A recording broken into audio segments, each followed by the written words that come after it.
જીવનમાં દરેક માણસ ધનિક બનવા માંગે છે, પરંતુ માત્ર મહેનતથી જ ધન મળે એવું નથી. ધન મેળવવા માટે ભગવાનની કૃપા અને જીવનમાં સદાચરણ પણ એટલું જ જરૂરી છે. ભગવદ્ ગીતામાં ભગવાન શ્રી કૃષ્ણ કહે છે, અસત્ય બોલનાર, અધર્મનું આચરણ કરનાર અને દુર્ગુણો ધરાવતો માણસ ધનવાન દેખાય તો પણ તે અંદરથી ગરીબ જ રહે છે.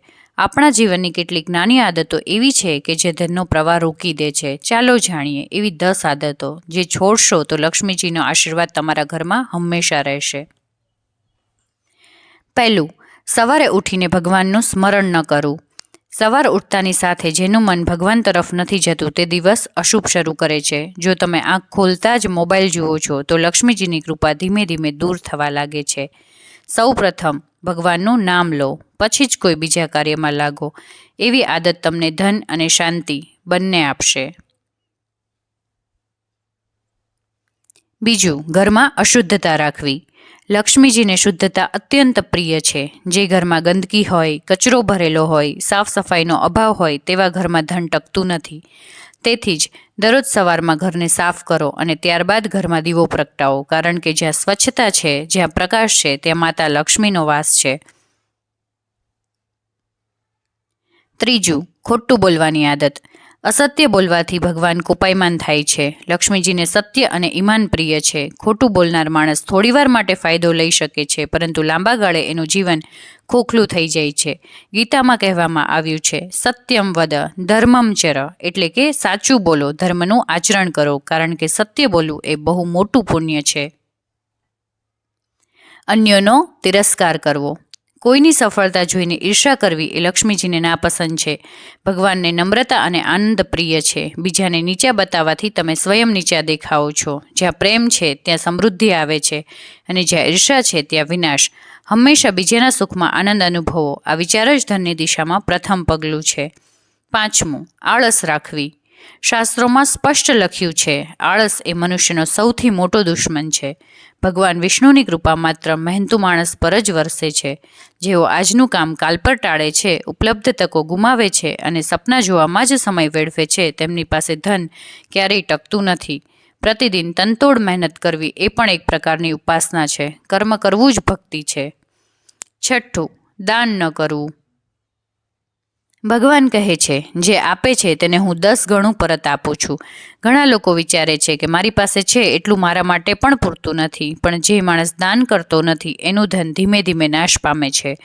ભોજનનો એક ભાગ પક્ષીઓને, ગાયને કે ભૂખ્યા માણસને આપો. તે તમારા ઘરમાં અન્ન અને ધનનો પ્રવાહ ચાલુ રાખશે. દાન કરનાર કદી ભિખારી નથી બનતો. સાતમું, વૃદ્ધો અને માતા પિતાનું અપમાન. લક્ષ્મીજી ત્યાં વાસ નથી કરતી જ્યાં વૃદ્ધોનું અપમાન થાય છે. માતા પિતા અને ગુરુના આશીર્વાદ એ જ સાચી સંપત્તિ છે. જો તમે એમના આશીર્વાદ વિના ધન ગમાવો છો તો એ ધન ક્યારેય ટકતું નથી. દરરોજ એમને પગે લાગો, એમના આશીર્વાદ મેળવો અને એમના ઉપકારો બદલ તેમને ધન્યવાદ બોલવાનું ભૂલશો નહીં. એ બોલવામાં જ ભગવાન વસે છે. આઠમું, ખોટી સંગતિમાં રહેવું. જ્યાં દારૂ, જુગાર, ખોટા વિચારો અને દુર્ગુણો છે ત્યાં ભગવાનના આશીર્વાદ ક્યારેય ટકતા નથી. ભગવદ્ પુરાણ કહે છે, સંગતિ જ મનુષ્યનું ભાગ્ય નક્કી કરે છે. સારા લોકોની સાથે રહો, જેઓ તમને પ્રેરણા આપે છે. એવા લોકો તમારી પાસે લક્ષ્મીજીને લાવે છે. ખોટી સંગત તમને ધીમે ધીમે ભિખારી બનાવી દે છે. નવમું, ગુસ્સો અને અહંકાર. અહંકાર એ એવો અગ્નિ છે જે માણસની બધી જ કમાણી સળગાવી દે છે. રાવણ પાસે બધું હતું, પણ અહંકારના કારણે તે સર્વસ્વ ગુમાવી બેઠો. ભગવાન કૃષ્ણ કહે છે, અહંકાર વિનાશનું કારણ છે. જે નમ્ર છે તે હંમેશા આશીર્વાદિત છે. કોઈનું અપમાન ન કરો, કારણ કે દરેક મનુષ્યમાં ભગવાન વસે છે. 10મું, ભગવાનમાં વિશ્વાસ ન રાખવો. જે માણસ માને છે કે મારે જ બધું કરવાનું છે એ જીવનમાં થોડી સફળતા મેળવે છે, પણ અંતે થાકીને પડી જાય છે, કારણ કે ભગવાન વિના મનુષ્યનું જીવન અધૂરું છે. જ્યારે તમે ભગવાન પર ભરોસો રાખો છો ત્યારે અસંભવ પણ શક્ય બની જાય છે. ભગવાન પણ વિશ્વાસ એ સૌથી મોટું ધન છે.